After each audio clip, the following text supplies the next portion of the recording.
warahmatullahi wabarakatuh. Sebelumnya perkenalkan, saya Siti Aisyah, mahasiswi Universitas Maritim Raja Ali Haji, jurusan akuntansi. Pada kesempatan kali ini, saya akan membahas tentang teknik-teknik akuntansi keuangan sektor publik. Namun, yang menjadi sub pembahasan saya pada kali ini, yang pertama adalah teori akuntansi sektor publik. Yang kedua adalah kendala-kendala yang dihadapi akuntansi sektor publik dalam menghasilkan laporan keuangan yang relevan dan dapat diandalkan. Sebelum ke pembahasan yang lebih lanjut, saya akan membahas sekilas apa itu akuntansi sektor publik. Nah, menurut Mardiasmo 2007, akuntansi sektor publik adalah alat informasi, baik itu untuk pemerintah sebagai manajemen atau alat informasi untuk publik. Kan menurut Dwi Ratmono 2015, akuntansi sektor publik adalah proses untuk mengidentifikasi, mengukur, mencatat, serta melaporkan transaksi keuangan dari entitas pemerintah daerah untuk mengambil keputusan ekonomi yang dibutuhkan pihak eksternal. Nah, setelah kita tahu apa itu akuntansi sektor publik, kita masuki pembahasan kita yang pertama, yaitu teori akuntansi sektor publik. Teori akuntansi memiliki kaitan yang erat dengan akuntansi keuangan, terutama pelaporan keuangan kepada pihak eksternal. Teori akuntansi sektor publik itu sendiri sebenarnya masih dipertanyakan apakah memang ada teori akuntansi sektor publik. Sektor swasta yang perkembangan akuntansinya lebih pesat saja oleh beberapa ilmuwan masih dipertanyakan apakah sampai saat ini benar-benar memiliki teori akuntansi yang mapan. Suatu teori perlu didukung oleh berbagai riset yang di dalamnya terdapat hipotesa-hipotesa yang diuji kebenarannya. Jadi, teori sendiri memiliki 3 karakteristik dasar. Yang pertama adalah kemampuan untuk menerangkan atau menjelaskan fenomena yang ada. Yang kedua, kemampuan untuk memprediksi. Dan yang ketiga adalah kemampuan untuk mengendalikan fenomena. Maksudnya, kita harus tahu apa yang menjadi tujuan kita mempelajari teori akuntansi. Setidaknya ada 3 tujuan kita mempelajari teori akuntansi. Yang pertama adalah untuk memahami praktik akuntansi yang ada saat ini.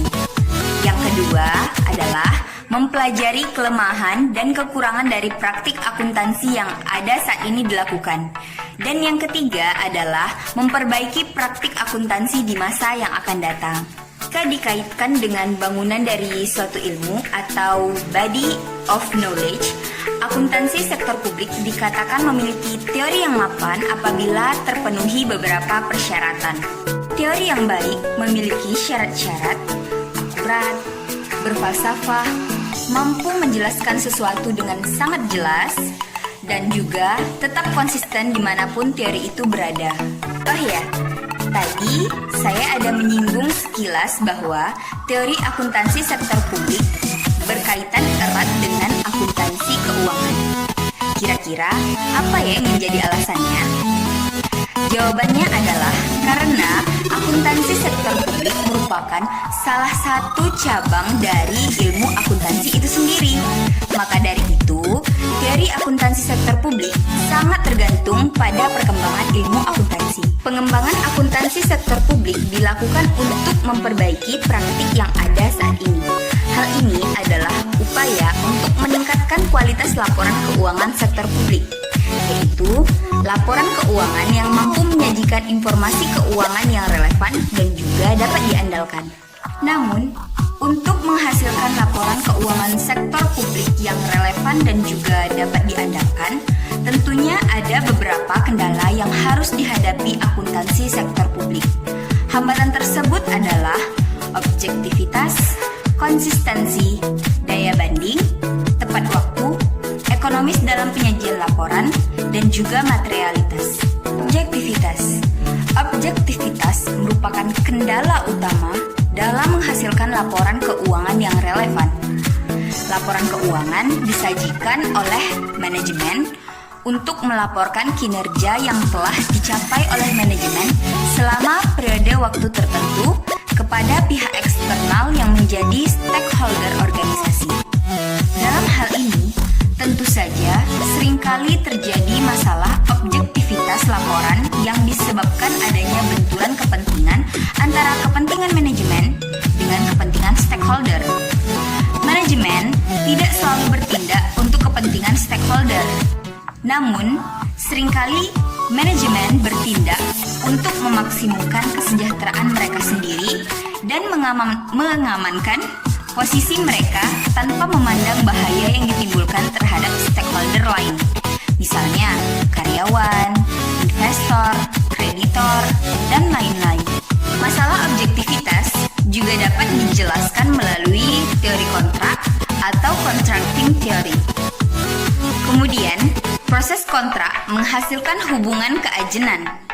Hubungan keajenan muncul ketika salah satu pihak, dalam hal ini adalah prinsipal, mengontrak pihak lain atau agent untuk melakukan tindakan yang diinginkan oleh prinsipal. Dengan kontrak tersebut, prinsipal memberikan wewenang pengambilan keputusan kepada agent.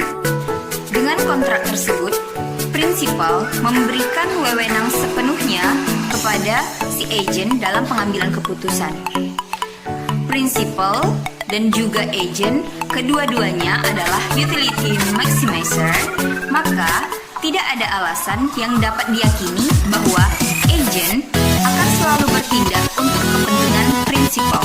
Karenanya, manajemen memiliki dorongan untuk memilih dan menetapkan teknik akuntansi yang bisa menginformasikan laporan keuangan secara lebih baik sebagai ukuran kinerja organisasi.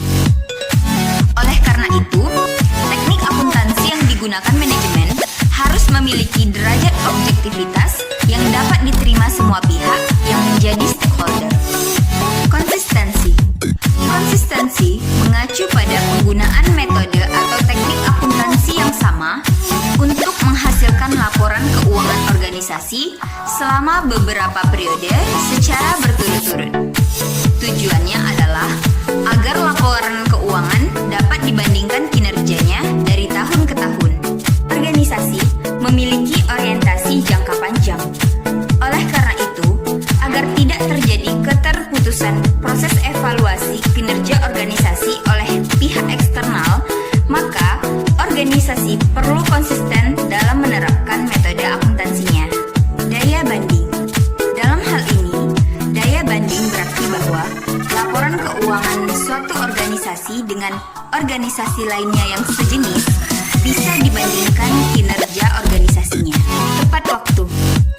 Laporan keuangan harus disajikan tepat waktu agar bisa menjadi dasar pengambilan keputusan ekonomi, sosial, dan politik, serta untuk menghindari tertundanya pengambilan keputusan tersebut. Semakin cepat waktu penyajian laporan keuangan, maka akan semakin baik pula untuk pengambilan keputusan.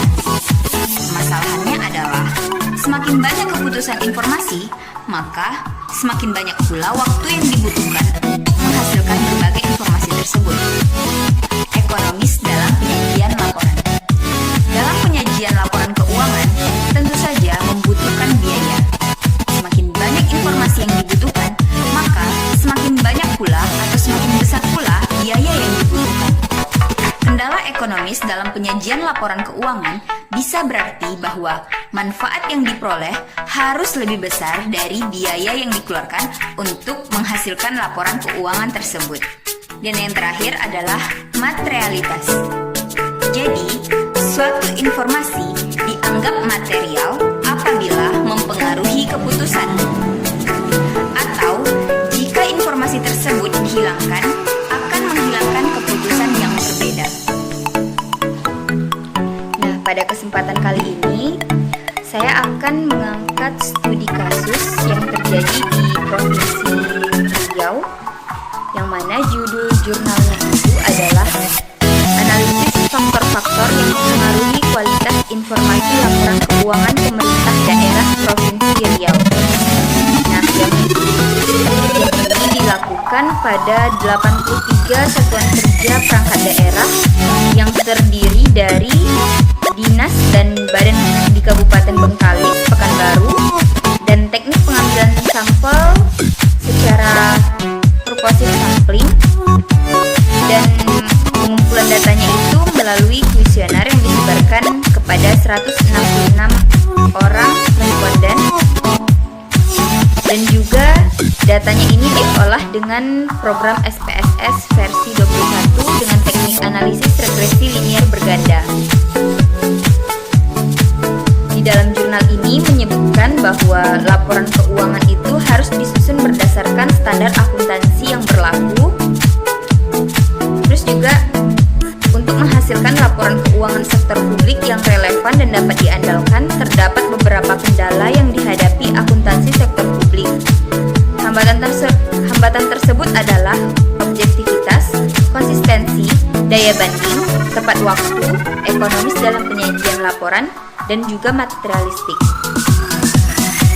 Jadi, berdasarkan latar belakang yang telah dipaparkan oleh peneliti, sehingga peneliti ini juga tertarik untuk meneliti apakah sumber daya manusia, teknologi informasi, pengendalian intern akuntansi, komitmen organisasi, pemahaman akuntansi, faktor eksternal, apakah berpengaruh terhadap kualitas informasi laporan keuangan pemerintah daerah. Jadi berdasarkan analisis ini menunjukkan bahwa